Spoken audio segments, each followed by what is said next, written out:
Bonjour, bienvenue sur La Bonne Morgane. J'espère que vous allez bien. Merci beaucoup d'être là et de m'écouter. Je vais continuer Mémoire de deux jeunes mariés.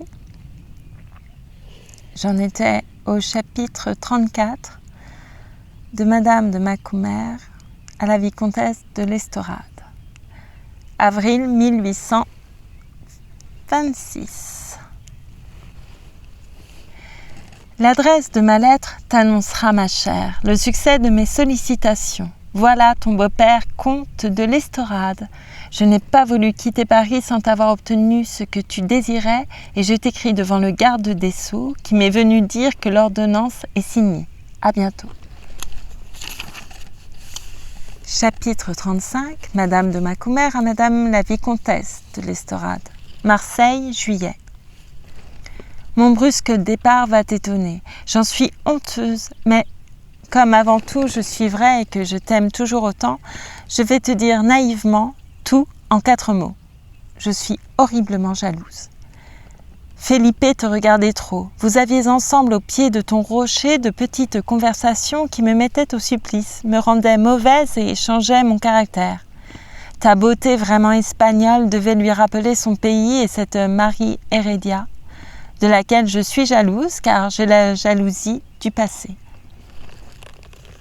Ta magnifique chevelure noire, tes beaux yeux bruns, ce front où les joies de la maternité mettent en relief des éloquentes douleurs passées qui sont comme les ombres d'une radieuse lumière, cette fraîcheur de peau méridionale plus blanche que ma blancheur de blonde, cette puissance de forme, ce sein qui brille dans les dentelles comme un fruit délicieux auquel se suspend mon beau filleul, tout cela me blessait les yeux et le cœur.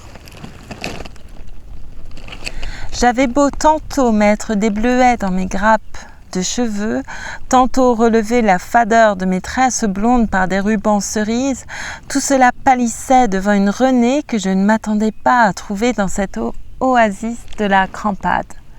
Felipe enviait trop aussi cet enfant que je me prenais à haïr.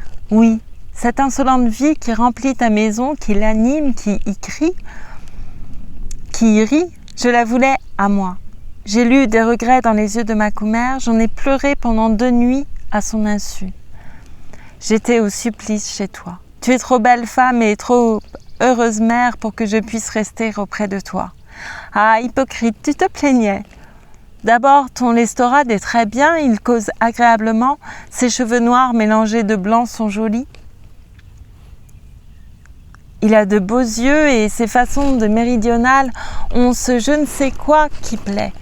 D'après ce que j'ai vu, il sera tôt ou tard nommé député des Bouches-du-Rhône. Il fera son chemin à la Chambre, car je suis toujours à votre service en tout ce qui concerne vos ambitions. Les misères de l'exil lui ont donné cet air calme et posé qui me semble être la moitié de la politique. Selon moi, ma chère, toute la politique, c'est de paraître grave. Aussi disais-je à Macumer qu'il doit être un bien grand homme d'État.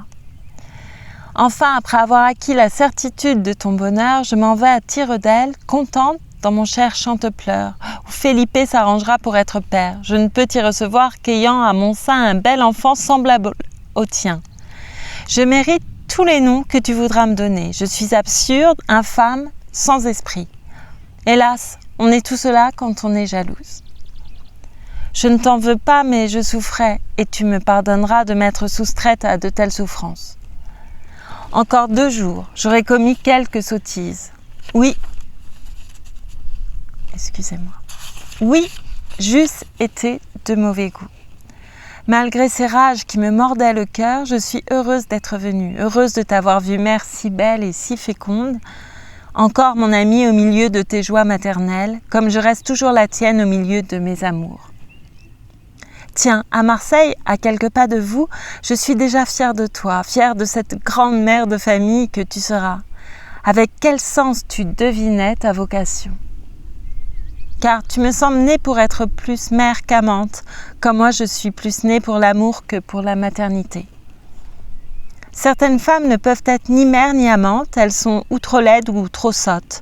Une bonne mère et une épouse maîtresse doivent avoir à tout moment de l'esprit, du jugement et savoir à tout propos déployer les qualités les plus exquises de la femme. Oh, je t'ai bien observé, n'est-ce pas te dire, ma Minette, que je t'ai admirée? Oui, tes enfants seront heureux et bien élevés, ils seront baignés dans les effusions de ta tendresse, caressés par les lueurs de ton âme. Dis la vérité sur mon départ à ton Louis, mais colore-la d'honnêtes prétextes aux yeux de ton beau-père qui semble être votre intendant et surtout aux yeux de ta famille, une vraie famille Harlowe, plus l'esprit provençal. Felipe ne sait pas encore pourquoi je suis partie, il ne le saura jamais. S'il le demande, je verrai à lui trouver un prétexte quelconque. Je lui dirai probablement que tu as été jalouse de moi. Fais-moi crédit de ce petit mensonge officieux. Adieu, je t'écris à la hâte afin que tu aies cette lettre à l'heure de ton déjeuner et le postillon qui s'est chargé de te la faire tenir est là qui boit en l'attendant. Baisse bien mon cher petit filleul pour moi. Viens à Chantepleurs au mois d'octobre, j'y serai seule pendant tout le temps que Macumer ira passer en Sardaigne où il veut faire de grands changements dans ses domaines. Du moins, tel est le projet du moment et c'est sa fatuité à lui d'avoir un projet. Il se croit indépendant. Aussi est-il toujours inquiet en me le communiquant. Adieu. Chapitre 36 de la vicomtesse de l'Estorade à la baronne de Macumer. Ma chère, notre étonnement à tous a été inexprimable quand, au déjeuner, on nous a dit que vous étiez partis, et surtout quand le postillon qui vous avait emmené à Marseille m'a remis ta folle lettre. Mais méchante, il ne s'agissait que de ton bonheur dans ces conversations au pied du rocher sur le banc de Louise, et tu as eu bien tort d'en prendre ombrage. Ingrata. Je te condamne, à revenir ici à mon premier appel.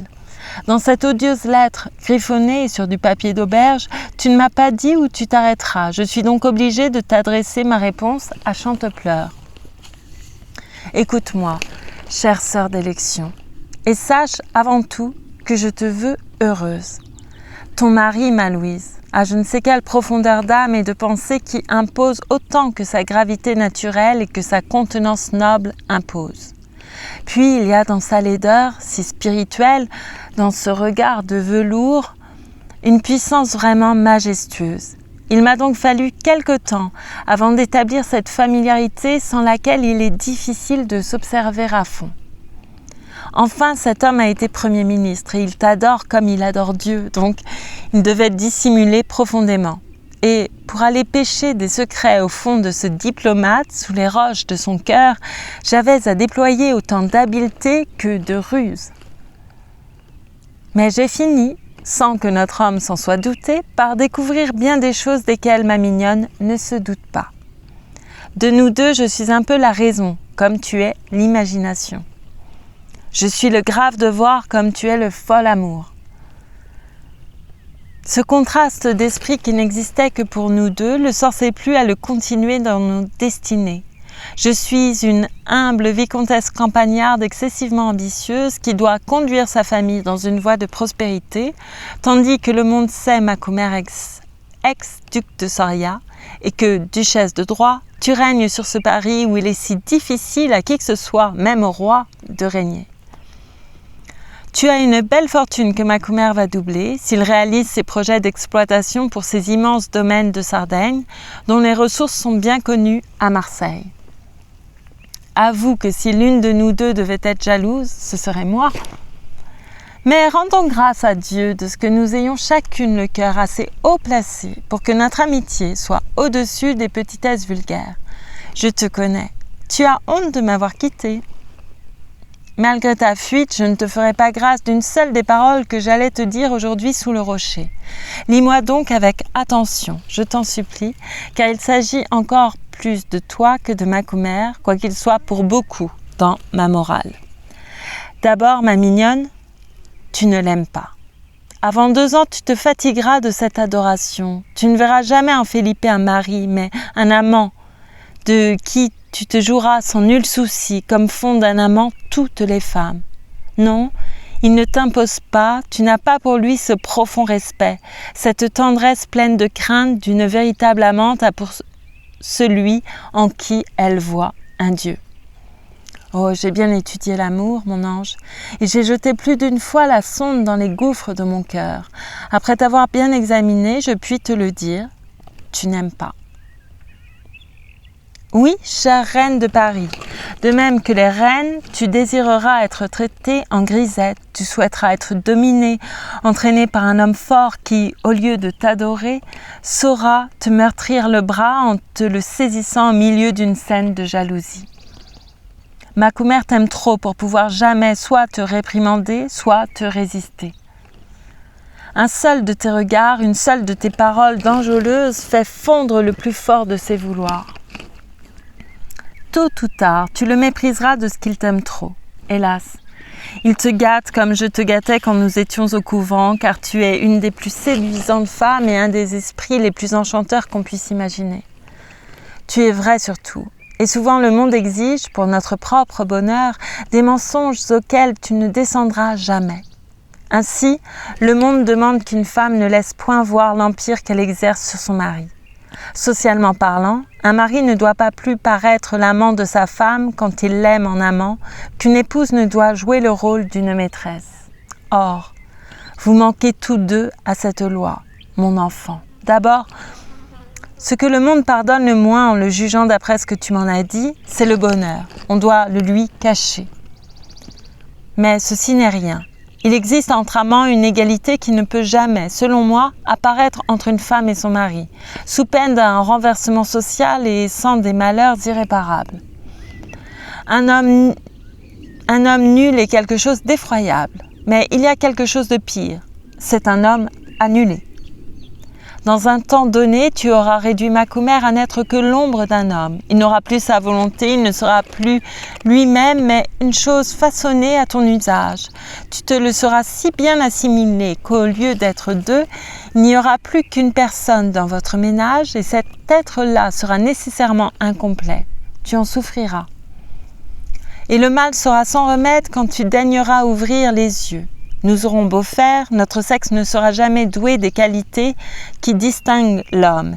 Et ces qualités sont plus que nécessaires, elles sont indispensables à la famille. En ce moment, malgré son aveuglement, Macumer entrevoit cet avenir, il se sent diminué par son amour. Son voyage en Sardaigne me prouve qu'il va tenter de se retrouver lui-même par cette séparation momentanée. Tu n'hésites pas à exercer le pouvoir que te remet l'amour. Ton autorité s'aperçoit dans un geste, dans le regard, dans l'accent. Oh cher, tu es, comme te le disait ta mère, une folle courtisane. Certes, il t'est prouvé, je crois, que je suis de beaucoup supérieure à Louis, mais m'as-tu vu jamais le contredisant? Ne suis-je pas en public une femme qui le respecte comme le pouvoir de la famille? Hypocrisie, diras-tu. D'abord, les conseils que je crois utile de lui donner, mes avis, mes idées, je ne les lui soumets jamais que dans l'ombre et le silence de la chambre à coucher. Mais je puis te jurer, mon ange, qu'alors même je n'affecte envers lui aucune supériorité. Si je ne restais pas secrètement comme ostensiblement sa femme, il ne croirait pas en lui. Pardon. Ma chère, la perfection de la bienfaisance consiste à s'effacer si bien que l'obligé ne se croit pas inférieur à celui qui l'oblige. Et ce dévouement caché comporte des douceurs infinies. Aussi ma gloire a-t-elle été de te tromper toi-même, et tu m'as fait des compliments de Louis. La prospérité, le bonheur, l'espoir lui ont d'ailleurs fait regagner depuis 2 ans tout ce que le malheur, les misères, l'abandon, le doute lui avaient fait perdre. En ce moment donc, d'après mes observations, je trouve que tu aimes Felipe pour toi et non pour lui-même. Il y a du vrai dans ce que t'a dit ton père. Ton égoïsme de grande dame est seulement déguisé sous les fleurs du printemps de ton amour. Ah, mon enfant, il faut te bien aimer pour te dire de si cruelles vérités. Laisse-moi te raconter, sous la condition de ne jamais souffler de ceci le moindre mot au baron, la fin d'un de nos entretiens. Nous avions chanté tes louanges sur tous les tons, car il a bien vu que je t'aimais comme une sœur que l'on aime. Et après l'avoir amené, sans qu'il ait pris garde à des confidences, Louise, lui ai-je dit, n'a pas encore lutté avec la vie. Elle est traitée en enfant gâté par le sort et peut-être serait-elle malheureuse si vous ne saviez pas être un père pour elle comme vous êtes un amant. Et le puis-je, a-t-il dit. Il s'est arrêté tout court, comme un homme qui voit le précipice où il va rouler. Cette exclamation m'a suffi. Si tu n'étais pas parti, il m'en aurait dit davantage quelques jours après. Mon ange, quand cet homme sera sans force, quand il aura trouvé la satiété dans le plaisir, quand il se sentira, je ne dis pas avili, mais sans sa dignité devant toi, les reproches que lui fera sa conscience lui donneront une sorte de remords, blessant pour toi par cela même que tu te sentiras coupable. Enfin, tu finiras par mépriser celui que tu ne te seras pas habitué à respecter. Songe-y. Le mépris chez la femme est la première forme que prend sa haine. Comme tu es noble de cœur, tu te souviendras toujours des sacrifices que Felipe t'aura faits. Mais il n'aura plus à t'en faire après s'être en quelque sorte servi lui-même dans ce premier festin, et malheur à l'homme comme à la femme qui ne laisse rien à souhaiter. Tout est dit. À notre honte ou à notre gloire, je ne saurais décider ce point délicat, nous ne sommes exigeantes que pour l'homme qui nous aime. Oh Louise, change, il en est temps encore. Tu peux, en te conduisant avec Macumer comme je me conduis avec l'Estorade, faire surgir le lion caché dans cet homme vraiment supérieur. On dirait que tu veux te venger de sa supériorité. Ne seras-tu donc pas fier d'exercer ton pouvoir autrement qu'à ton profit? De faire un homme de génie d'un homme grand, comme je fais un homme supérieur d'un homme ordinaire? Tu serais resté à la campagne, je t'aurais toujours écrit cette lettre. J'eusse craint ta pétulance et ton esprit dans une conversation, tandis que je sais que tu réfléchiras à ton avenir en me lisant. Chère âme, tu as tout pour être heureuse. Ne gâte pas ton bonheur. Et retourne dès le mois de novembre à Paris. Les soins et l'entraînement du monde dont je me plaignais sont des diversions nécessaires à votre existence, peut-être un peu trop intimes. Une femme mariée doit avoir sa coquetterie.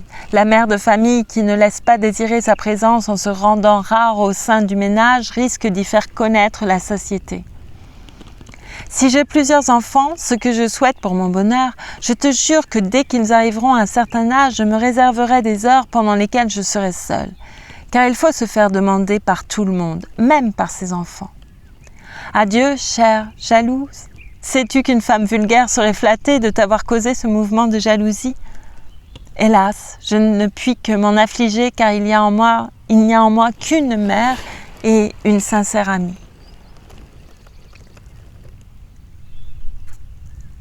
Mille tendresses.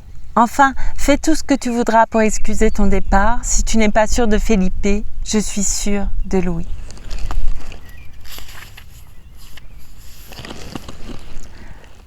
Chapitre 37. De la baronne de Macumer à la vicomtesse de l'Estorade. Gênes. Ma chère belle, j'ai eu la fantaisie de voir un peu l'Italie et suis ravie d'y avoir entraîné Macumer dont les projets relativement à la Sardaigne sont ajournés. Ce pays m'enchante et me ravit. Ici, les églises et surtout les chapelles ont un air amoureux et coquet qui doit donner à une protestante envie de se faire catholique. On a fêté Macumer et l'on s'est applaudi d'avoir acquis un sujet pareil. Si je la désirais, Felipe aurait l'ambassade de Sardaigne à Paris, car la cour est charmante pour moi. Si tu m'écris, adresse tes lettres à Florence. Je n'ai pas trop le temps de t'écrire en détail, je te raconterai mon voyage à ton premier séjour à Paris. Nous ne resterons ici qu'une semaine. De là, nous irons à Florence par Livourne, nous séjournerons un mois en Toscane et un mois à Naples afin d'être à Rome en novembre. Nous reviendrons par Venise où nous demeurerons la première quinzaine de décembre. Puis nous arriverons par Milan et par Turin à Paris pour le mois de janvier. Nous voyageons en amants. La nouveauté des lieux renouvelle nos chères noces. Macumer ne connaissait point l'Italie et nous avons débuté par ce magnifique chemin de la Corniche qui semble construit par les fées. Adieu chérie. Ne m'en veux pas si je ne t'écris point. Il m'est impossible de trouver un moment à moi en voyage. Je n'ai que le temps de voir, de sentir et de savourer mes impressions. Mais pour t'en parler, j'attendrai qu'elles aient pris les teintes du souvenir. Chapitre 38. De la vicomtesse de l'Estorade à la baronne de Macumer, septembre. Ma chère, il y a pour toi à Chantepleurs une assez longue réponse à la lettre que tu m'as écrite de Marseille. Ce voyage fait en amont est si loin de diminuer les craintes que je t'y exprimais que je te prie d'écrire en Nivernais pour qu'on t'envoie ma lettre. Le ministère a résolu, dit-on, de dissoudre la Chambre. Si c'est un malheur pour la couronne, qui devait employer la dernière session de cette législature dévouée à faire rendre des lois nécessaires à la consolidation du pouvoir, c'en est un pour nous aussi. Louis n'aura 40 ans qu'à la fin de 1827. Heureusement, mon père, qui consent à se faire nommer député, donnera sa démission en temps utile. Ton filleul a fait ses premiers pas sans sa marraine. Il est d'ailleurs admirable et commence à me faire de ces petits gestes gracieux qui me disent que ce n'est plus seulement un organe qui tète une vie brutale, mais une âme. Ses sourires sont pleins de pensées. Je suis si favorisée dans mon métier de nourrice que je sèvrerai notre Armand en décembre. 1 an de lait suffit. Les enfants qui tètent trop deviennent des sots. Je suis pour les dictons populaires. Tu dois avoir un succès fou en Italie, ma belle blonde. 1000 tendresses. Chapitre 39. De la baronne de Macumer à la vicomtesse de l'Estorade. Rome, décembre. J'ai ton infâme lettre que, sur ma demande, mon régisseur m'a envoyée de Chantepleurs ici. Oh, René, mais je t'épargne tout ce que mon indignation pourrait me suggérer. Je vais seulement te raconter les effets produits par ta lettre. Au retour de la fête charmante que nous a donnée l'ambassadeur et où j'ai brillé de tout mon éclat, d'où Macumer est revenu dans un enivrement de moi que je ne saurais peindre, je lui ai lu ton horrible réponse et je la lui ai lue en pleurant, au risque de lui paraître laide. Mon cher Abencerrage est tombé à mes pieds en te traitant de radoteuse. Il m'a emmenée au balcon du palais où nous sommes et d'où nous voyons une partie de Rome. Là, son langage a été digne de la scène qui s'offrait à nos yeux, car il faisait un superbe clair de lune. Comme nous savons déjà l'italien, son amour, exprimé dans cette langue si molle et si favorable à la passion, m'a paru sublime. Il m'a dit que, quand même tu serais prophète, il préférait une nuit heureuse ou l'une de nos délicieuses matinées à toute une vie. À ce compte, il avait déjà vécu 1000 ans. Il voulait que je restasse sa maîtresse et ne souhaitait pas d'autre titre que celui de mon amant. Il est si fier et si heureux de se voir chaque jour le préféré que, si Dieu lui apparaissait et lui donnait à opter entre vivre encore 30 ans selon ta doctrine et avoir 5 enfants, ou n'avoir plus que 5 ans de vie en continuant nos chers amours fleuris, son choix serait fait. Il aimerait mieux être aimé comme je l'aime et mourir. Ces protestations dites à mon oreille, ma tête sur son épaule, son bras autour de ma taille, ont été troublées en ce moment par les cris de quelques chauves-souris qu'un chat huant avait surprise. Ce cri de mort m'a fait une si cruelle impression que Felipe m'a emporté à demi évanouie sur mon lit. Mais rassure-toi, quoique cet horoscope ait retenti dans mon âme, ce matin je vais bien. En me levant, je me suis mise à genoux devant Felipe et les yeux sous les siens, ses mains prises dans les miennes, je lui ai dit « Mon ange, je suis un enfant, et René pourrait avoir raison. C'est peut-être seulement l'amour que j'aime en toi, mais du moins sache qu'il n'y a pas d'autre sentiment dans mon cœur et que je t'aime alors à ma manière. Enfin, si dans mes façons, dans les moindres choses de ma vie et de mon âme, il y avait quoi que ce soit de contraire à ce que tu voulais ou espérais de moi, dis-le, fais-le-moi connaître, j'aurai du plaisir à t'écouter et à ne me conduire que par la lueur de tes yeux. René m'effraie, elle m'aime tant. Macumer n'a pas eu de voix pour me répondre. Il fondait en larmes. Maintenant, je te remercie, ma Renée. Je ne savais pas combien je suis aimée de mon beau, de mon royal Macumer. Rome est la ville où l'on aime. Quand on a une passion, c'est là qu'il faut aller en jouir. On a les arts et Dieu pour complices. Nous trouverons à Venise le duc et la duchesse de Soria. Si tu m'écris, écris-moi maintenant à Paris, car nous quittons Rome dans 3 jours. La fête de l'ambassadeur était un adieu. PS, cher imbécile, ta lettre montre bien que tu ne connais l'amour qu'en idée. Sache donc que l'amour est un principe dont tous les effets sont si dissemblables qu'aucune théorie ne saurait les embrasser ni les régenter. Ceci est pour mon petit docteur en corset. chapitre 40, de la comtesse de l'Estorade à la baronne de Macoumer, janvier 1827. Mon père est nommé, mon beau-père est mort et je suis encore sur le point d'accoucher. Tels sont les événements marquants de la fin de cette année. Je te l'ai dit sur le champ pour que l'impression que te fera mon cachet noir se dissipe aussitôt. Ma mignonne, ta lettre de Rome m'a fait frémir. Vous êtes 2 enfants. Felipe est ou un diplomate qui a dissimulé, ou un homme qui t'aime comme il aimerait une courtisane à laquelle il abandonnerait sa fortune, tout en sachant qu'elle le trahit. En voilà bien assez. Vous me prenez pour une radoteuse, je me tairai. Mais laisse-moi te dire qu'en étudiant nos 2 destinées, j'en tire un cruel principe. Voulez-vous être aimé? N'aimez pas. Louis, ma chère, a obtenu la croix de la Légion d'honneur quand il a été nommé membre du Conseil général. Or, comme voici bientôt 3 ans qu'il est du Paris pendant la session, qu'il est du Conseil et que mon père, que tu verras sans doute à Paris pendant la session, a demandé pour son gendre le grade d'officier, fais-moi le plaisir d'entreprendre le mamamouchi, quelconque de cette nomination regarde, et de veiller à cette petite chose. Surtout, ne te mêle pas des affaires de mon très honoré père, le comte de Maucombe, qui veut obtenir le titre de marquis. Réserve tes faveurs pour moi. Quand Louis sera député, c'est-à-dire l'hiver prochain, nous viendrons à Paris et nous y remuerons alors ciel et terre pour le placer à quelque direction générale afin que nous puissions économiser tous nos revenus en vivant des appointements d'une place. Mon père siège entre le centre et la droite. Il ne demande qu'un titre. Notre famille était déjà célèbre sous le roi René. Le roi Charles X ne refusera pas un Maucombe. Sous le roi René, le roi Charles X ne refusera pas un Maucombe. Mais j'ai peur qu'il ne prenne à mon père fantaisie de postuler quelque faveur pour mon frère cadet, et en lui tenant la dragée du marquisat un peu haut, il ne pourra penser qu'à lui-même. 15 janvier. Ah Louis, je sors de l'enfer. Si j'ai le courage de te parler de mes souffrances, c'est que tu me sembles une autre moi-même. Encore ne sais-je pas si je laisserai jamais ma pensée revenir sur ces 5 fatales journées. Le seul mot de convulsion me cause un frisson dans l'âme même. Ce n'est pas 5 jours qui viennent de se passer, mais 5 siècles de douleur. Tant qu'une mère n'a pas souffert ce martyre, elle ignorera ce que veut dire le mot souffrance. Je t'ai trouvée heureuse de ne pas avoir d'enfant, ainsi juge de ma déraison. La veille du jour terrible, le temps qui avait été lourd et presque chaud me parut avoir incommodé mon petit Armand. Lui, si doux et si caressant, il était grimaud.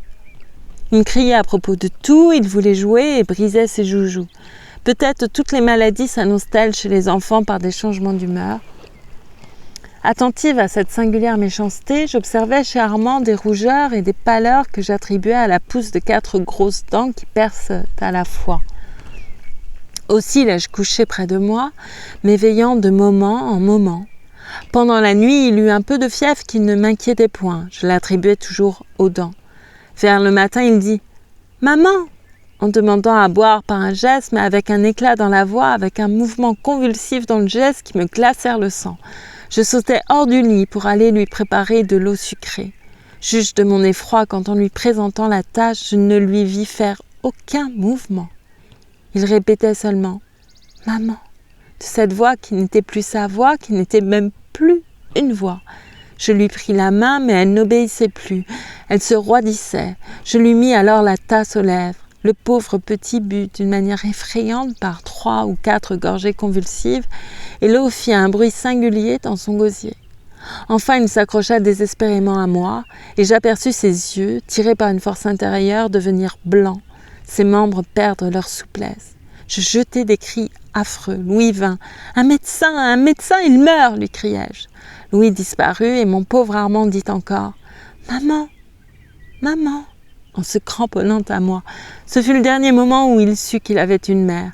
Les jolis vaisseaux de son front se sont injectés et la convulsion a commencé. 1 heure avant l'arrivée des médecins, je tenais cet enfant si vivace, si blanc et rose, cette fleur qui faisait mon orgueil et ma joie, roide comme un morceau de bois, et quels yeux! Je frémis en me les rappelant, noir, crispé, rabougri, muet. Mon gentil Armand était une momie. Deux médecins amenés de Marseille par Louis restaient là plantés sur leurs jambes comme des oiseaux de mauvais augure. Ils me faisaient frissonner. L'un parlait de fièvre cérébrale, l'autre voyait des convulsions comme en ont les enfants.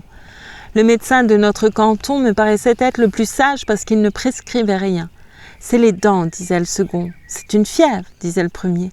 Enfin, on convint de mettre des sangsues au cou et de la glace sur la tête. Je me sentais mourir. Être là, voir un cadavre bleu ou noir, pas un cri, pas un mouvement, au lieu d'une créature si bruyante et si vive. Il y eut un moment où ma tête s'est égarée et où j'ai eu comme un rire nerveux en voyant ce joli cou que j'avais tant baisé, mordu par des sangsues, et cette charmante tête sous une calotte de glace. Ma chère, il a fallu lui couper cette jolie chevelure que nous admirions tant et que tu avais caressée pour pouvoir mettre la glace. De 10 en 10 minutes, comme dans mes douleurs d'accouchement, la convulsion revenait. Et le pauvre petit se tordait, tantôt pâle, tantôt violet. En se rencontrant, ses membres si flexibles rendaient un son comme si c'eût été du bois. Cette créature insensible m'avait souri, m'avait parlé, m'appelait naguère encore maman. À ces idées, des masses de douleur me traversaient l'âme, en l'agitant comme des ouragans agitent la mer, et je sentais tous les liens par lesquels un enfant tient à notre cœur, ébranlés. Ma mère, qui peut-être m'aurait aidée, conseillée ou consolée, est à Paris. Les mères en savent plus sur les convulsions que les médecins, je crois. Après 4 jours et 4 nuits passées dans des alternatives et des craintes qui m'ont presque tuée, les médecins furent tous d'avis d'appliquer une affreuse pommade pour faire des plaies. Oh, des plaies à mon Armand qui jouait 5 jours auparavant, qui souriait, qui s'essayait à dire marraine. Je m'y suis refusée en voulant me confier à la nature. Louis me grondait, il croyait aux médecins. Un homme est toujours homme. Mais il y a dans ces terribles maladies des instants où elles prennent la forme de la mort.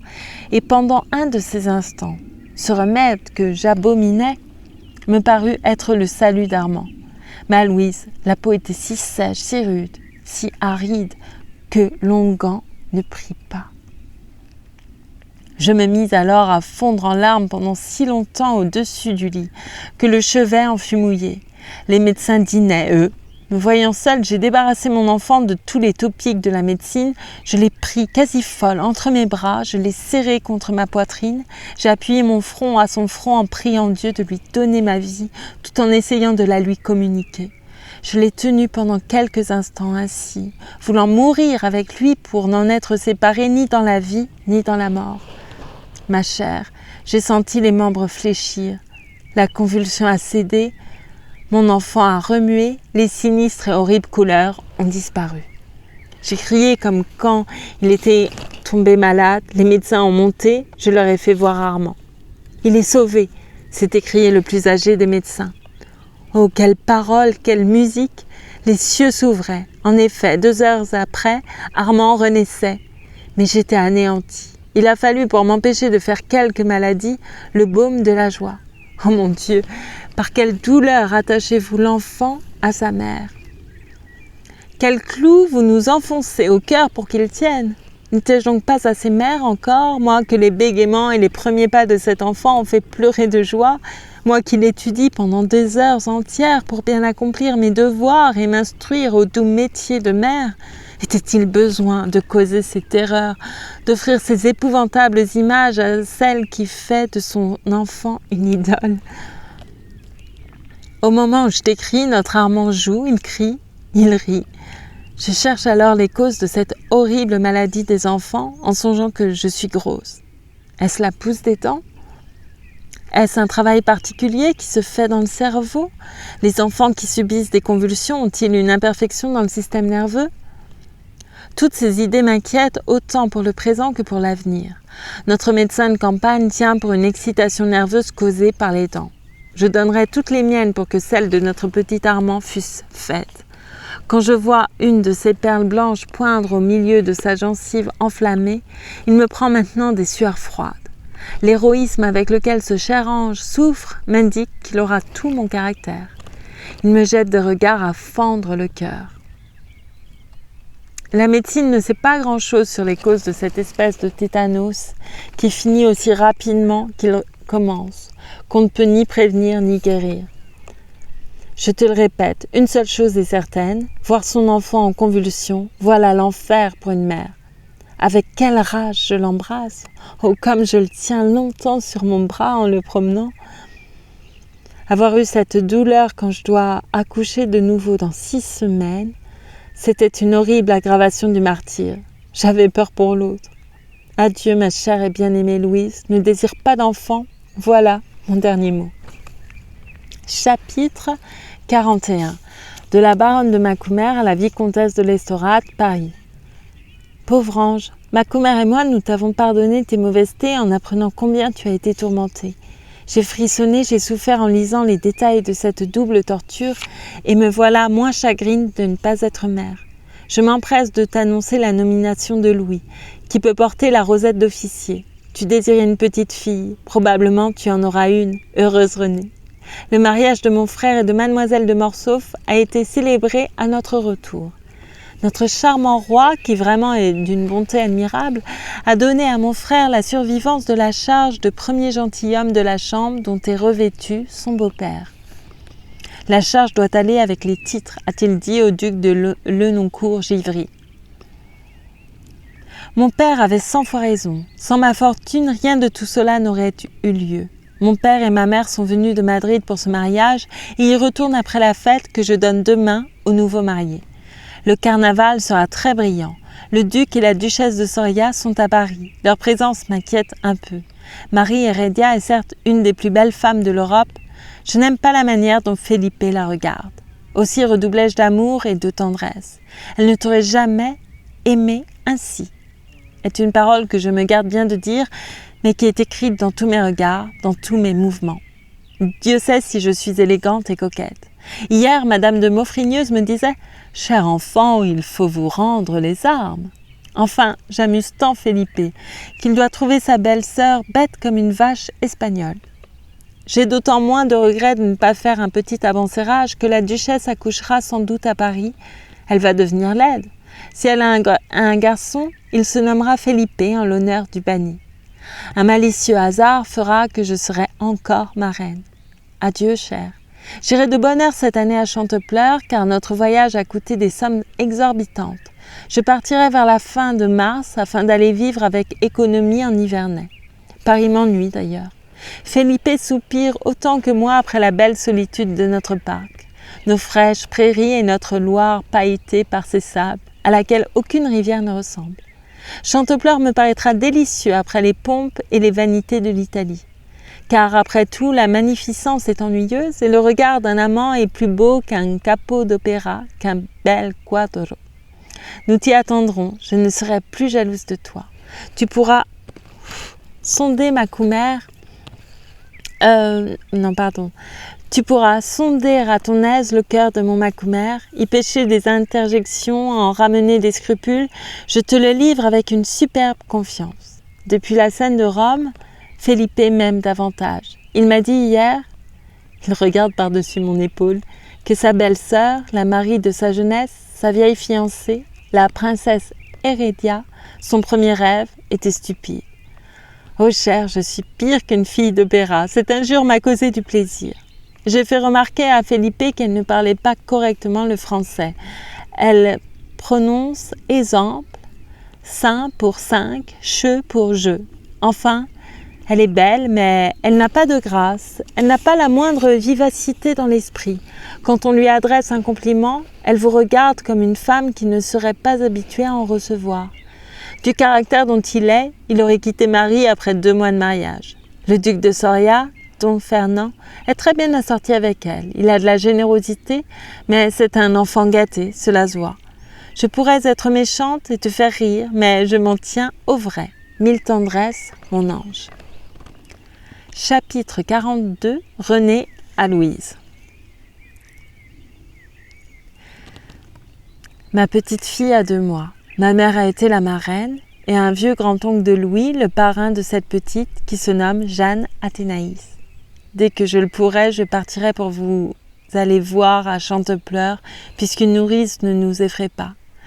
Ton filleul dit ton nom, il le prononce Matoumer, car il ne peut pas dire les C autrement. Tu en raffoleras. Il a toutes ses dents. Il mange maintenant de la viande comme un grand garçon. Il court et trotte comme un rat. Mais je l'enveloppe toujours de regards inquiets et je suis au désespoir de ne pouvoir le garder près de moi pendant mes couches, qui exigent plus de 40 jours de chambre à cause de quelques précautions ordonnées par les médecins. Hélas, mon enfant, on ne prend pas l'habitude d'accoucher. Les mêmes douleurs et les mêmes appréhensions reviennent. Cependant, ne montre pas ma lettre à Felipe. Je suis pour quelque chose dans la façon de cette petite fille qui fera peut-être tort à ton Armand. Mon père a trouvé Felipe maigri et ma chère mignonne un peu maigrie aussi. Cependant, le duc et la duchesse de Soria sont partis. Il n'y a plus le moindre sujet de jalousie. Me cacherais-tu quelque chagrin ? Ta lettre n'était ni aussi longue, ni aussi affectueusement pensée que les autres. Est-ce seulement un caprice de ma chère capricieuse ? En voici trop, ma garde me gronde de t'avoir écrit, et mademoiselle Athénaïs de l'Estorade veut dîner. Adieu donc, écris-moi de bonnes longues lettres. Chapitre 43, Madame de Macoumer à la comtesse de l'Estorade. Pour la première fois de ma vie, ma chère Renée, j'ai pleuré seule sous un saule, sur un banc de bois, au bord de mon long étang de Chantepleurs, une délicieuse vue que tu vas venir embellir, car il n'y manque que de joyeux enfants. Ta fécondité m'a fait faire un retour sur moi-même, qui n'ai point d'enfant après bientôt 3 ans de mariage. Oh, pensais-je, quand je devrais souffrir 100 fois plus que Renée n'a souffert en accouchant de mon filleul, quand je devrais voir mon enfant en convulsions, faites, mon Dieu, que j'ai une angélique créature comme cette petite Athénaïs que je vois d'ici aussi belle que le jour, car tu ne m'en as rien dit. J'ai reconnu là ma Renée. Il semble que tu devines mes souffrances. Chaque fois que mes espérances sont déçues, je suis pendant plusieurs jours la proie d'un chagrin noir. Je faisais alors de sombres élégies. Quand broderais-je de petits bonnets? Quand choisirais-je la toile d'une layette? Quand coudrais-je de jolies dentelles pour envelopper une petite tête? Ne dois-je donc jamais entendre une de ces charmantes créatures m'appeler maman, me tirer par ma robe, me tyranniser? Ne verrais-je donc pas sur le sable les traces d'une petite voiture? Ne ramasserais-je pas des joujoux cassés dans ma cour? N'irais-je pas, comme tant de mères que j'ai vues chez les bimbelotiers, acheter des sables, des poupées, des petits ménages? Ne verrais-je point se développer cette fille et cet ange qui sera un autre Felipe plus aimé? Je voudrais un fils pour savoir comment on peut aimer son amant plus qu'il ne l'est dans un autre lui-même. Mon parc, le château, me semble désert et froid. Une femme sans enfant est une monstruosité. Nous ne sommes faites que pour être mères. Oh, docteur en corset que tu es, tu as bien vu la vie. La stérilité d'ailleurs est horrible en toutes choses. Ma vie ressemble un peu trop aux bergeries de Gessner et de Florian, desquelles Rivarol disait qu'on y désirait des loups. Je veux être dévouée aussi, moi. Je sens en moi des forces que Felipe néglige. Et si je ne suis pas mère, il faudra que je me passe la fantaisie de quelque malheur. Voilà ce que je viens de dire à mon restant de mort, à qui ces mots ont fait venir les larmes aux yeux. Il en a été quitte pour être appelé une sublime bête. On ne peut pas le plaisanter sur son amour. Par moments, il me prend envie de faire des neuvaines, d'aller demander la fécondité à certaines madones ou à certaines eaux. L'hiver prochain, je consulterai des médecins. Je suis trop furieuse contre moi-même pour t'en dire davantage. Adieu. Chapitre 44, de la même à la même, Paris, 1829. Comment, ma chère? 1 an sans lettre. Je suis un peu piquée. Crois-tu que ton Louis, qui m'est venu voir presque tous les jours, te remplace? Il ne me suffit pas de savoir que tu n'es pas malade et que vos affaires vont bien. Je veux tes sentiments et tes idées, comme je te livre les miennes, au risque d'être grondée ou blâmée ou méconnue, car je t'aime. Ton silence et ta retraite à la campagne, quand tu pourrais jouir ici des triomphes parlementaires du comte de l'Estorade, dont la parloterie et le dévouement lui ont acquis une influence et qui sera sans doute placé très haut après la session, me donnent de graves inquiétudes. Passes-tu donc ta vie à lui écrire des instructions ? Nouma n'était pas si loin de son égérie. Pourquoi n'as-tu pas saisi l'occasion de voir Paris ? Je jouirais de toi depuis 4 mois. Louis m'a dit hier que tu viendrais le chercher et faire tes 3e couches à Paris. Affreuse mère gigogne que tu es. Après bien des questions et des hélas et des plaintes, Louis, quoique diplomate, a fini par me dire que son grand-oncle, le parrain d'Athénaïs, était fort mal. Or, je te suppose en bonne mère de famille, capable de tirer parti de la gloire et des discours du député pour obtenir un legs avantageux du dernier parent maternel de ton mari. Sois tranquille, ma Renée. Le Noncourt, les Chaulieu, le salon de Madame de Macoumer travaillent pour Louis. Martignac le mettra sans doute à la Cour des comptes. Mais si tu ne me dis pas pourquoi tu restes en province, je me fâche. Est-ce pour ne pas avoir l'air d'être toute la politique de la maison de l'Estorade ? Est-ce pour la succession de l'oncle ? As-tu craint d'être moins mère à Paris ? Oh, comme je voudrais savoir si c'est pour ne pas t'y faire voir pour la première fois dans ton état de grossesse, coquette. Adieu. Renée à Louise, chapitre 45. Tu te plains de mon silence, tu oublies donc ces 2 petites têtes brunes que je gouverne et qui me gouvernent. Tu as d'ailleurs trouvé quelques-unes des raisons que j'avais pour garder la maison. Outre l'état de notre précieux oncle, je n'ai pas voulu traîner à Paris un garçon d'environ 4 ans et une petite fille de 3 ans bientôt, quand je suis encore grosse. Je n'ai pas voulu embarrasser ta vie et ta maison d'un pareil ménage. Je n'ai pas voulu paraître à mon désavantage dans le brillant monde où tu règnes. Et j'ai les appartements garnis, la vie des hôtels en horreur. Le grand-oncle de Louis, en apprenant la nomination de son petit-neveu, m'a fait présent de la moitié de ses économies, 200 000 francs, pour acheter à Paris une maison. Et Louis est chargé d'en trouver une dans ton quartier. Ma mère me donne une 30aine de 1000 francs pour les meubles. Quand je viendrai m'établir pour la session à Paris, j'y viendrai chez moi. Enfin, je tâcherai d'être digne de ma chère sœur d'élection, soit dit sans jeu de mots. Je te remercie d'avoir mis Louis aussi bien en cour qu'il l'est. Mais malgré l'estime que font de lui messieurs de Bourmont et de Polignac, qui veulent l'avoir dans leur ministère, je ne le souhaite point si fort en vue. On est alors trop compromis. Je préfère la Cour des comptes à cause de son inamovibilité. Nos affaires seront ici dans de très bonnes mains. Et une fois que notre régisseur sera bien au fait, je viendrai seconder Louis. Sois tranquille. Quant à écrire maintenant de longues lettres, le puis-je ? Celle-ci, dans laquelle je voudrais pouvoir te peindre le train ordinaire de mes journées, restera sur ma table pendant 8 jours. Peut-être Armand en fera-t-il des cocottes pour ses régiments alignés sur mes tapis ou des vaisseaux pour les flottes qui voguent sur son bain. Un seul de mes jours te suffira d'ailleurs. Ils se ressemblent tous et se réduisent à 2 événements. Les enfants souffrent ou les enfants ne souffrent pas. À la lettre, pour moi, dans cette bastide solitaire, les minutes sont des heures ou les heures sont des minutes, selon l'état des enfants. Si j'ai quelques heures délicieuses, je les rencontre pendant leur sommeil, quand je ne suis pas à bercer l'une et à conter des histoires à l'autre pour les endormir. Quand je les tiens endormis près de moi, je me dis « je n'ai plus rien à craindre ».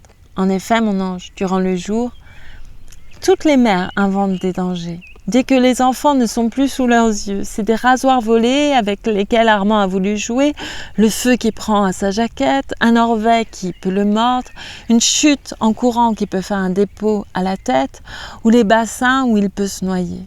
Comme tu le vois, la maternité comporte une suite de poésies douces ou terribles. Pas une heure qui n'ait ses joies et ses craintes. Mais le soir, dans ma chambre, arrive l'heure de ces rêves éveillés pendant laquelle j'arrange leur destinée. Leur vie est alors éclairée par le sourire des anges que je vois à leur chevet. Quelquefois Armand m'appelle dans son sommeil, je viens à son insu baiser son front et les pieds de sa sœur en les contemplant tous deux dans leur beauté. Voilà mes fêtes. Hier, notre ange gardien, je crois, m'a fait courir au milieu de la nuit, inquiète, au berceau d'Athénaïs, qui avait la tête trop bas. Et j'ai trouvé notre Armand tout découvert, les pieds violets de froid. « Oh, petite mère !» m'a-t-il dit en s'éveillant et en m'embrassant. Voilà, ma chère, une scène de nuit. Combien il est utile à une mère d'avoir ses enfants à côté d'elle. Est-ce une bonne, tant bonne soit-elle, qui peut les prendre, les rassurer et les rendormir quand quelque horrible cauchemar les a réveillés? Car ils ont leurs rêves. Et leur expliquer un de ces terribles rêves est une tâche d'autant plus difficile qu'un enfant écoute alors sa mère d'un œil à la fois endormi, effaré, intelligent et niais. C'est un point d'orgue entre deux sommeils. Aussi mon sommeil est-il devenu si léger que je vois mes deux petits et les entends à travers la gaze de mes paupières.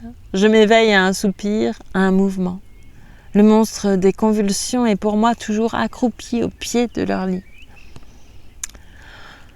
Au jour, le ramage de mes deux enfants commence avec les premiers cris des oiseaux. À travers les voiles du dernier sommeil, leur baragouinage ressemble au gazouillement du matin, aux disputes des hirondelles, petits cris joyeux ou plaintifs que j'entends moins par les oreilles que par le cœur.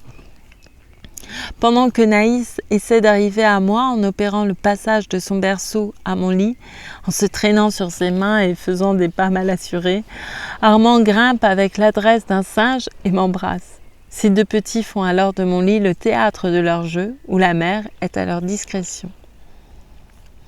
La petite me tire les cheveux, veut toujours téter, et Armand défend ma poitrine comme si c'était son bien. Je ne résiste pas à certaines pauses, à des rires qui partent comme des fusées et qui finissent par chasser le sommeil. On joue alors à l'ogresse, et mère ogresse mange alors de caresses cette jeune chair si blanche et si douce. Elle baise à outrance ses yeux si coquets dans leur malice, ses épaules de rose, et l'on excite de petites jalousies qui sont charmantes. Il y a des jours où j'essaie de mettre mes bas à 8 heures, où je n'en ai pas encore mis un à 9 heures. Enfin, ma chère, on se lève. Les toilettes commencent, je passe mon peignoir, on retrousse ses manches, on prend devant soi le tablier ciré, je baigne et nettoie alors mes deux petites fleurs, assistées de Marie. Moi seule, je suis juge du degré de chaleur ou de tiédeur de l'eau, car la température des eaux est pour la moitié dans les cris, dans les pleurs des enfants. Alors s'élèvent les flottes de papier, les petits canards de verre. Il faut amuser les enfants pour pouvoir bien les nettoyer. Si tu savais tout ce qu'il faut inventer de plaisir à ces rois absolus pour pouvoir passer de douces éponges dans les moindres coins, tu serais effrayé de l'adresse et de l'esprit qu'exige le métier de mère accompli glorieusement. On supplie, on gronde, on promet, on devient une charlatanerie d'autant plus supérieure qu'elle doit être admirablement cachée. On ne saurait que devenir si à la finesse de l'enfant, Dieu n'avait opposé la finesse de la mère. Un enfant est un grand politique dont on se rend maître comme du grand politique, par ses passions. Heureusement, ces anges rient de tout. Une brosse qui tombe, une brique de savon qui glisse, voilà des éclats de joie. Enfin, si les triomphes sont chèrement achetés, il y a du moins des triomphes. Mais Dieu seul, car le Père lui-même ne sait rien de cela, Dieu, toi ou les anges, vous seuls donc pourriez comprendre les regards que j'échange avec Marie quand, après avoir fini d'habiller nos deux petites créatures, nous les voyons propres au milieu des savons, des éponges, des peignes, des cuvettes, des papiers brouillards, des flanelles, des 1000 détails d'une véritable nurserie. Je suis devenue anglaise en ce point. Je conviens que les femmes de ce pays ont le génie de la nourriture. Quoiqu'elles ne considèrent l'enfant qu'au point de vue du bien-être matériel et physique, elles ont raison dans leur perfectionnement. Aussi mes enfants auront-ils toujours les pieds dans la flanelle et les jambes nues. Ils ne seront ni serrés ni comprimés. Mais aussi jamais ne seront-ils seuls. L'asservissement de l'enfant français dans ses bandelettes et la liberté de la nourrice, voilà le grand mot. Une vraie mère n'est pas libre. Voilà pourquoi je ne t'écris pas, ayant sur les bras l'administration du domaine et 2 enfants à élever. La science de la mère comporte des mérites silencieux, ignorés de tous, sans parade, une vertu en détail, un dévouement de toutes les heures. Il faut surveiller les soupes qui se font devant le feu. Me crois-tu femme à me dérober à un soin ? Dans le moindre soin, il y a de l'affection à récolter. Oh, c'est si joli le sourire d'un enfant qui trouve son petit repas excellent. Armand a des hochements de tête qui valent toute une vie d'amour. Comment laisser à une autre femme le droit, le soin, le plaisir de souffler sur une cuillerée de soupe que Naïs trouvera trop chaude, elle que j'ai sevrée il y a 7 mois et qui se souvient toujours du sein. Quand une bonne a brûlé la langue et les lèvres d'un enfant avec quelque chose de chaud, elle dit à la mère qui accourt que c'est la faim qui le fait crier. Mais comment une mère dort-elle en paix avec l'idée que des haleines impures peuvent passer sur les cuillerées avalées par son enfant, elle à qui la nature n'a pas permis d'avoir un intermédiaire entre son sein et les lèvres de son nourrisson? Découper la côtelette de Naïs qui fait ses dernières dents et mélanger cette viande cuite à point avec des pommes de terre est une œuvre de patience. Et vraiment, il n'y a qu'une mère qui puisse savoir, dans certains cas, faire manger en entier le repas à un enfant qui s'impatiente. Ni domestiques nombreux, ni bonne anglaise ne peuvent donc dispenser une mère de donner en personne sur le champ de bataille où la douceur doit lutter contre les petits chagrins de l'enfance, contre ses douleurs. Tiens, Louise, il faut soigner ces chers innocents avec son âme. Il faut ne croire qu'à ses yeux, qu'au témoignage de la main pour la toilette, pour la nourriture et pour le coucher. En principe, le cri d'un enfant est une raison absolue qui donne tort à sa mère ou à sa bonne quand le cri n'a pas pour cause une souffrance voulue par la nature. Depuis que j'en ai 2 et bientôt 3 à soigner, je n'ai rien dans l'âme que mes enfants, et toi-même que j'aime tant.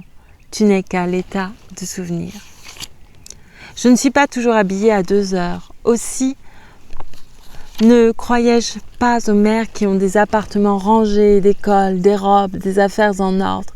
Hier, au 1er jour d'avril, il faisait beau, j'ai voulu les promener avant mes couches dont l'heure teinte.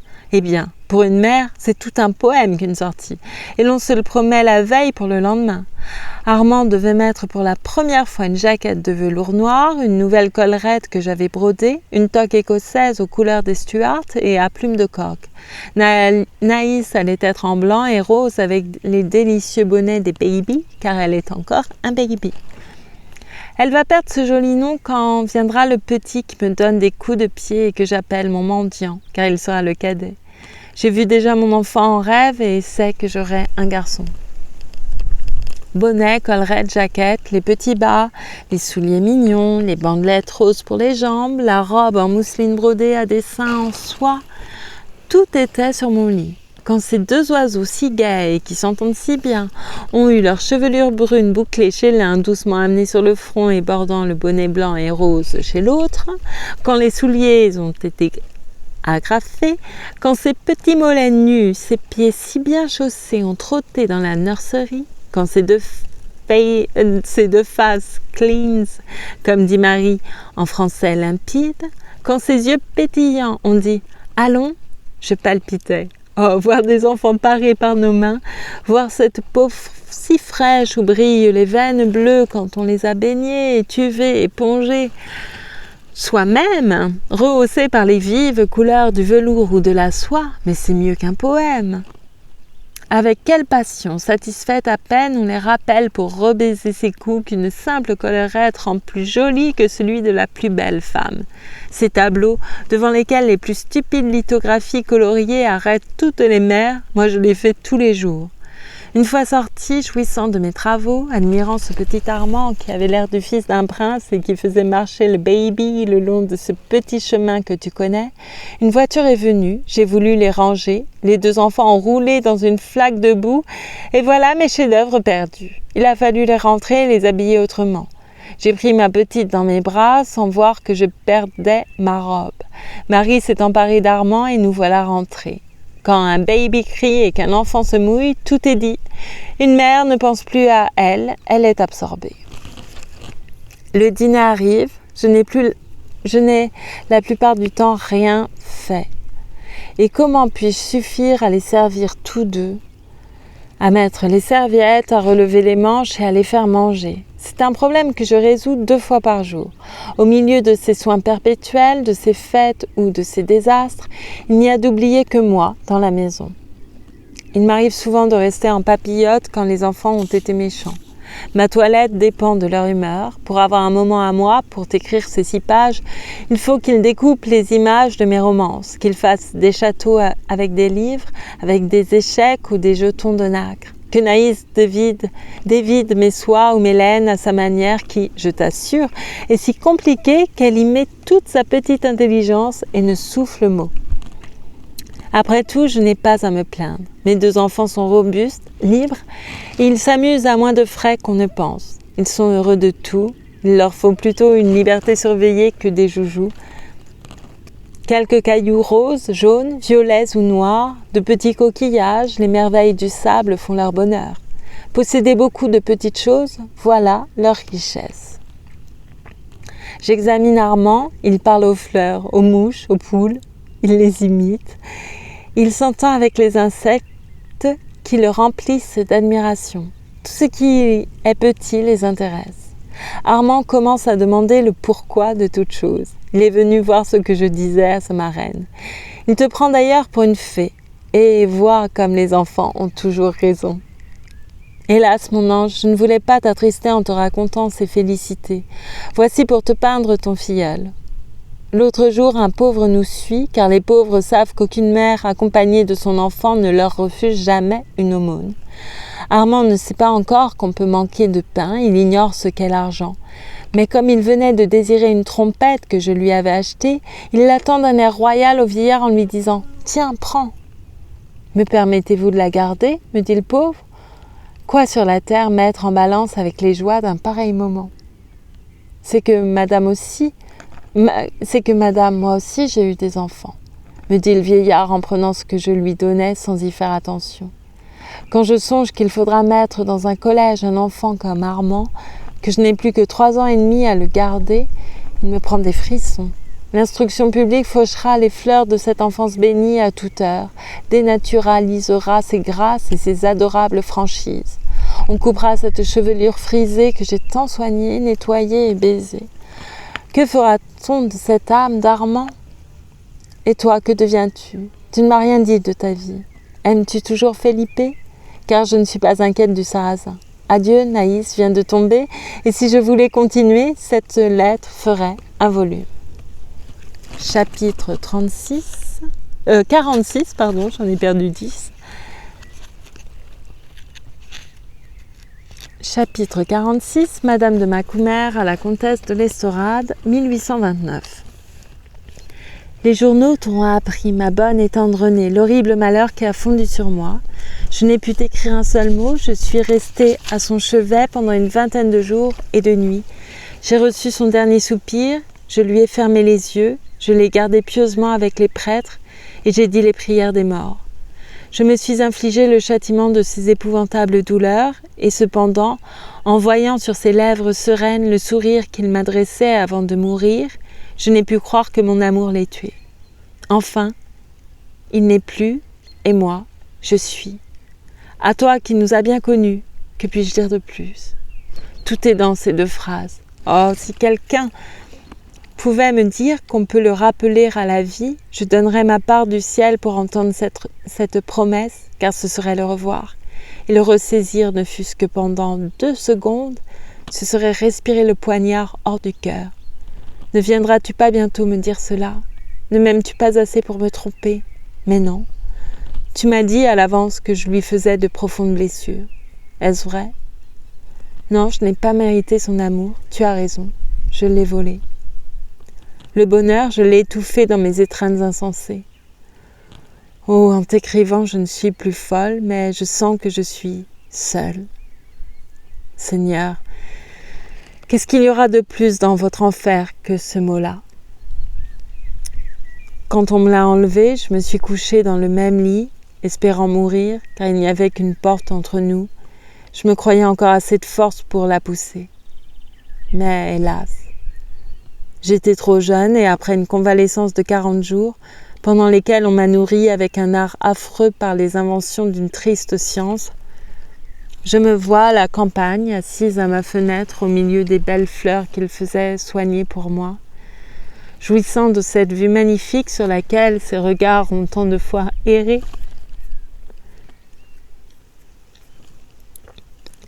qu'il s'applaudissait tant d'avoir découvert puisqu'elle me plaisait. Ah, chère, la douleur de changer de place est inouïe quand le cœur est mort. La terre humide de mon jardin me fait frissonner. La terre est comme une grande tombe et je crois marcher sur lui. À ma première sortie, j'ai eu peur et suis restée immobile. C'est bien lugubre de voir ces fleurs sans lui. Ma mère et mon père sont en Espagne, tu connais mes frères et toi tu es obligé d'être à la campagne. Mais sois tranquille. 2 anges avaient volé vers moi. Le duc et la duchesse de Soria, ces 2 charmants êtres, sont accourus vers leurs frères. Les dernières nuits ont vu nos 3 douleurs calmes et silencieuses autour de ce lit où mourait l'un de ces hommes vraiment nobles et vraiment grands, qui sont si rares et qui nous sont alors supérieurs en toutes choses. La patience de mon Felipe a été divine. La vue de son frère et de Marie a pour un moment rafraîchi son âme et apaisé ses douleurs. « Cher, m'a-t-il dit avec la simplicité qu'il mettait en toutes choses, j'allais mourir en oubliant de donner à Fernand la baronnie de Macumer. Il faut refaire mon testament. Mon frère me pardonnera, lui qui sait ce qu'est d'aimer. Je dois la vie aux soins de mon beau-frère et de sa femme. Ils veulent m'emmener en Espagne. Ah René, ce désastre, je ne puis en dire qu'à toi la porter. Le sentiment de mes fautes m'accable, et c'est une amère consolation que de te les confier, pauvre Cassandre inécoutée. Je l'ai tué par mes exigences, par mes jalousies hors de propos, par mes continuelles tracasseries.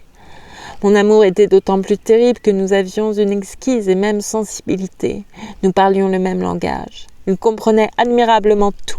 Et souvent ma plaisanterie allait, sans que je m'en doutasse, au fond de son cœur. Tu ne saurais imaginer jusqu'où ce cher esclave poussait l'obéissance. Je lui disais parfois de s'en aller, de me laisser seule. Il sortait sans discuter, une fantaisie de laquelle peut-être il souffrait. Jusqu'à son dernier soupir, il m'a bénie, en me répétant qu'une seule matinée, seule à seule avec moi, fallait plus pour lui qu'une longue vie avec une autre femme aimée, fût-ce Marie Heredia. Je pleure en t'écrivant ces paroles. Maintenant, je me lève à midi, je me couche à 7 heures du soir, je mets un temps ridicule à mes repas, je marche lentement, je reste 1 heure devant une plante, je regarde les feuillages.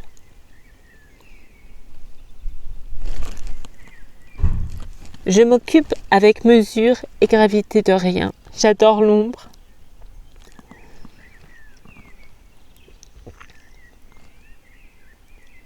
Le silence et la nuit.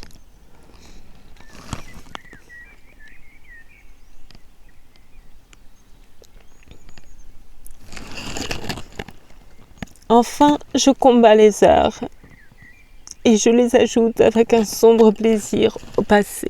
La paix de mon parc est la seule compagnie que je veuille. J'y trouve en toutes choses les sublimes images de mon bonheur, éteintes, invisibles, pour tous, éloquentes et vives, pour moi. Ma belle-sœur s'est jetée dans mes bras quand un matin je leur ai dit « Vous m'êtes insupportables, les Espagnols ont quelque chose de plus que nous, de grand dans l'âme. » Ah René, si je ne suis pas morte, c'est que Dieu proportionne sans doute le sentiment du malheur à la force des affligés. Il n'y a que nous autres femmes qui sachions l'étendue de nos pertes quand nous perdons un amour sans aucune hypocrisie, un amour de choix, une passion durable dont les plaisirs satisfaisaient à la fois l'âme et la nature.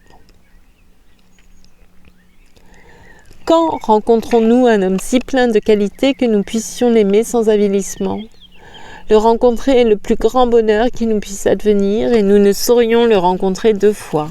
Homme vraiment fort et grand, chez qui la vertu se cache sous la poésie, dont l'âme possède un charme élevé, fait pour être adoré, gardez-vous d'aimer, vous causeriez le malheur de la femme et le vôtre. Voilà ce que je crie dans les allées de mes bois.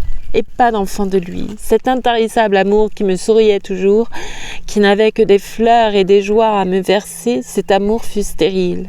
Je suis une créature maudite. L'amour pur et violent comme il est, quand il est absolu, serait-il donc aussi infécond que l'aversion, de même que l'extrême chaleur des sables du désert et l'extrême froid du pôle empêchent toute existence ? Faut-il se marier avec un Louis de l'Estorade pour avoir une famille? Dieu serait-il jaloux de l'amour? Je déraisonne. Je crois que tu es la seule personne que je puisse souffrir près de moi. Viens donc, toi seul dois être avec une Louise en deuil. Quelle horrible journée que celle où j'ai mis le bonnet des veuves. Quand je me suis vue en noir, je suis tombée sur un siège et j'ai pleuré jusqu'à la nuit. Et je pleure encore en te parlant de ce terrible moment. Adieu, t'écrire me fatigue. J'ai trop de mes idées, je ne veux plus les exprimer. Amène tes enfants. Tu peux nourrir le dernier ici, je ne serai plus jalouse. Il n'y est plus. Et mon filleul me fera bien plaisir à voir. Car Felipe souhaitait un enfant qui ressemblât à ce petit Armand. Enfin, viens prendre ta part de mes douleurs.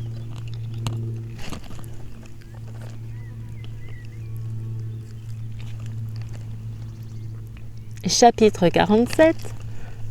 René à Louise, excusez-moi.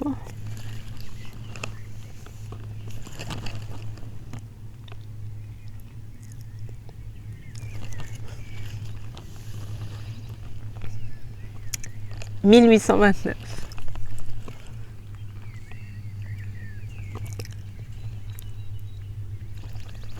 Ma chérie, quand tu tiendras cette lettre entre les mains, je ne serai pas loin, car je pars quelques instants après te l'avoir envoyée. Nous serons seuls.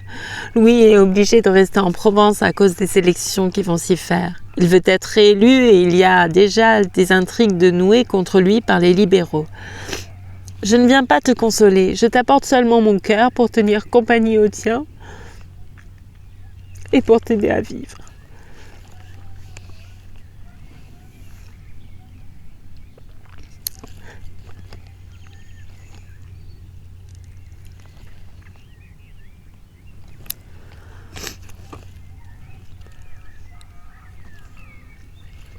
Je viens t'ordonner de pleurer, il faut acheter ainsi le bonheur de le rejoindre un jour, car il n'est qu'en voyage vers Dieu. Tu ne feras plus un seul pas qui ne te conduise vers lui. Chaque devoir accompli rompra quelque anneau de la chaîne qui vous sépare. Allons, ma Louise, tu te relèveras dans mes bras, et tu iras à lui, pure, noble, pardonné de tes fautes involontaires, et accompagné des œuvres que tu feras ici-bas en son nom. Je te trace ces lignes à la hâte, au milieu de mes préparatifs, de mes enfants, et d'Armand qui me crie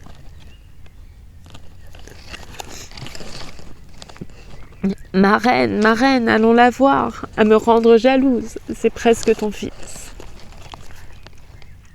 Et voilà, c'est la fin de la première partie des mémoires de deux jeunes mariés. Oh là là, c'était inattendu, puisque je découvre ce livre. Excusez-moi, aujourd'hui est un jour un petit peu plus sensible que les autres. Voilà.